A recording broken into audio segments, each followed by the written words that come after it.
Hi friends, ఎలా ఉన్నారు?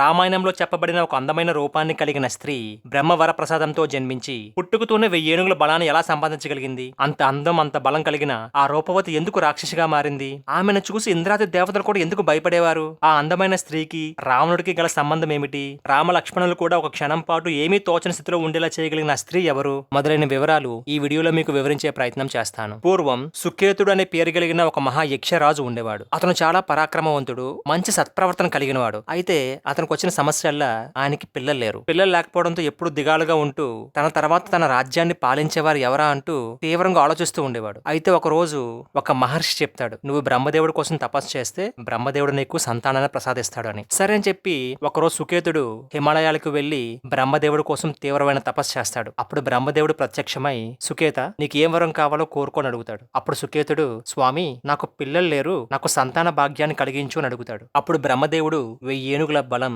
మానవాతీత శక్తులతో కూడిన ఒక అపురూప లావణ్యవతి నీకు పుత్రికగా పుడుతుందని వరమిచ్చి వెళ్ళిపోతాడు. ఇక్కడ మీకు ఒక సందేహం రావచ్చు, బ్రహ్మదేవుడు ఎందుకు పుత్రికను ప్రసాదించాడు? అదే క్వాలిటీస్ తో ఒక పుత్రుడిని ప్రసాదించొచ్చు కదా అని. కానీ సుకేతుడు తనకి పుత్ర సంతానం కావాలా, పుత్రికా సంతానం కావాలని బ్రహ్మదేవుణ్ణి అడగలేదు. కాబట్టి బ్రహ్మదేవుడు పుత్రికను ప్రసాదించాడు. ఎందుకంటే ఆ పుత్రిక వల్ల భవిష్యత్తులో కొన్ని కార్యాలు జరగాలని. అయితే కొన్ని రోజుల తరువాత బ్రహ్మదేవుడి వరప్రసాదం వల్ల యక్షరాజైన సుకేతునికి ఒక అందమైన కూతురు పుడుతుంది. తనని చాలా అల్లారముద్దుగా పెంచుకుంటూ తనకి తాటకి అని పేరు పెడతాడు. కాలం గడుస్తున్న కొలది తాటకి పెద్దదై రాజ్య వ్యవహారాల్లో తండ్రికి చేదోడు వాదోడుగా ఉండేది. కాలం గడుస్తున్న కొలది తాటక యొక్క శక్తి సామర్థ్యాలు రెట్టింపు అవుతూ ఉంటాయి. అలా కొంతకాలం గడిచిన తరువాత తాటకకి వివాహ వయస్సు వచ్చిందని నిశ్చయించుకున్న సుకేతుడు తన కూతురు తాటక యొక్క శక్తి సామర్థ్యాలకు, రూపలావణ్యానికి సరి సమానమైన శక్తి కలిగిన వాడికే తన కూతురునిచ్చి పెళ్లి చేయాలని సుకేతుడు నిశ్చయించుకుని పెళ్లి కుమారుల కోసం వెతకడం మొదలు పెడతాడు. అయితే యక్షలోకంలో తాటకతో సరిసమానమైన వాడు ఒక్కడు కూడా ఉండడు. అప్పుడు సుకేతుడు లోకాలనే గాలిస్తున్నప్పుడు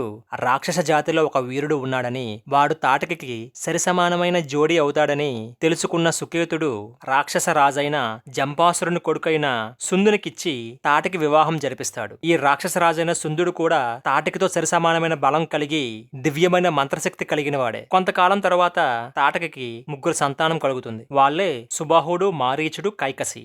పుట్టుకతోనే రాక్షసుడైన తాటకి భర్త సుందుడు లోక కంటకుడుగా మారి మునుల తపస్సుని, యజ్ఞాలను, యాగాలను నిరంతరం నాశనం చేయడానికే ప్రయత్నిస్తూ ఉండేవాడు. మునుల ఆశ్రమాలపై పడి వాటిని నాశనం చేస్తున్న సమయంలో అగస్త్యముని ఆశ్రమాన్ని కూడా ధ్వంసం చేద్దామని ప్రయత్నిస్తున్నప్పుడు ఆ సమయంలో అగస్త్యముని శాపం చేత తాటకి భర్త సుందుడు మరణిస్తాడు. ఈ విషయం తెలుసుకున్న తాటకి తన భర్త మరణానికి కారణం అగస్త్యముని అని భావించి అగస్త్యుని సంహరించడానికి తన పుత్రుడైన మారీచుని వెంటబెట్టుకుని అగస్త్యముని ఆశ్రమానికి వస్తుంది. తాటకి మారీచులు ఇద్దరు అగస్త్యముని ఆశ్రమాన్ని ధ్వంసం చేస్తున్న సమయంలో ఆగ్రహించిన అగస్త్యుడు ముందుగా మారీచుడిని భయంకరమైన రాక్షసుడిగా మారిపోయి నరమాంస భక్షణ చేస్తూ నీచమైన జీవితాన్ని జీవించమని శపిస్తాడు. అగస్త్యముని శాపం వలన మారీచుడు వెంటనే కింద పడి మూర్ఛపోతాడు. తర్వాత అగస్త్యముని తాటకిని ఉద్దేశిస్తూ, బ్రహ్మదేవుడి వరప్రభావం వల్ల పుట్టానని విర్రవేగుతున్నావు కదా, ఇప్పటి నుంచి నీ ముగ్ధ మనోహరమైన రూపాన్ని కోల్పోయి జుగుప్సాకరమైన రాక్షస రూపాన్ని పొంది నరమాంస భక్షణ చేస్తూ జీవించు అని శపిస్తాడు. ఆ శాపవచనాన్ని విన్న వెంటనే తాటకి మరింత రెచ్చిపోయి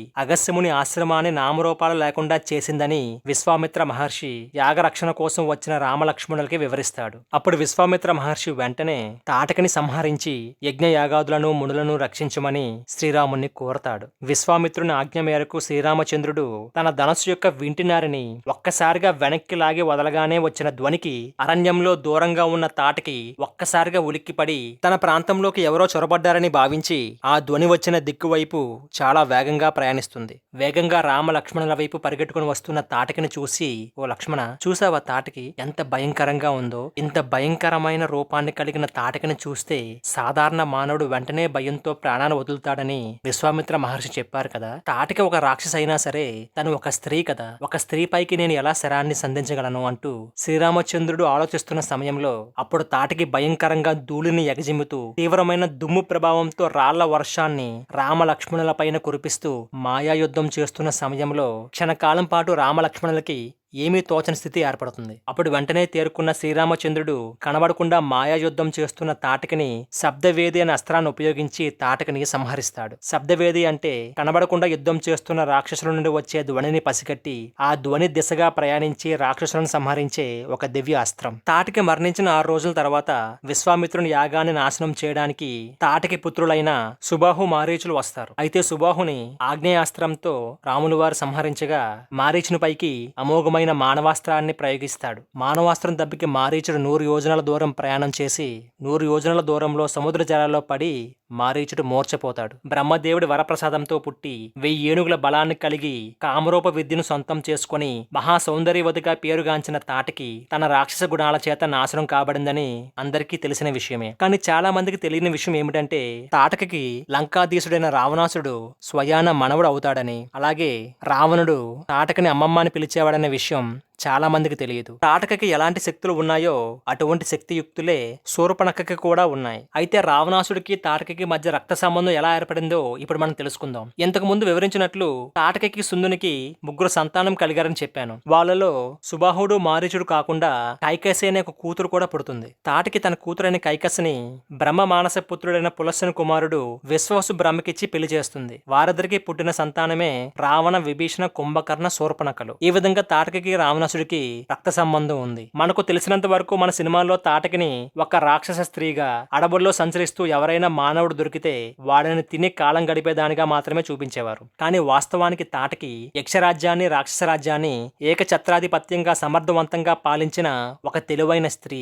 అగస్త్యముని శాపం కారణంగా రాక్షసిగా మారిన తాటకితో యుద్ధం చేయడానికి, తనను ఎదిరించడానికి దేవతలే భయపడేవారంటే తాటకి ఎంత శక్తివంతురాలో అర్థం చేసుకోండి. బ్రహ్మవర ప్రసాదంతో 1000 ఏనుగుల బలంతో పుట్టి ముని శాపం కారణంగా రాక్షసిగా మారిన తాటకిని సంహరించాలంటే అది కేవలం శ్రీరాముడికే సాధ్యం. కాబట్టి విశ్వామిత్రుడు యాగాన్ని అడ్డుపెట్టి శ్రీరాముడితో తాటకిని సంహరించేలా చేసి భూభారాన్ని తగ్గించి ఆ ప్రాంతంలో శాంతిని నెలకొల్పాడు. ఇక్కడ గమ్మత్తైన విషయం ఏమిటంటే రామాయణంలో రాక్షస సంహారం రావణాసుడి అమ్మమ్మైన తాటకితో మొదలై తాటకి మనవుడైన రావణాసుడితో ముగుస్తుంది.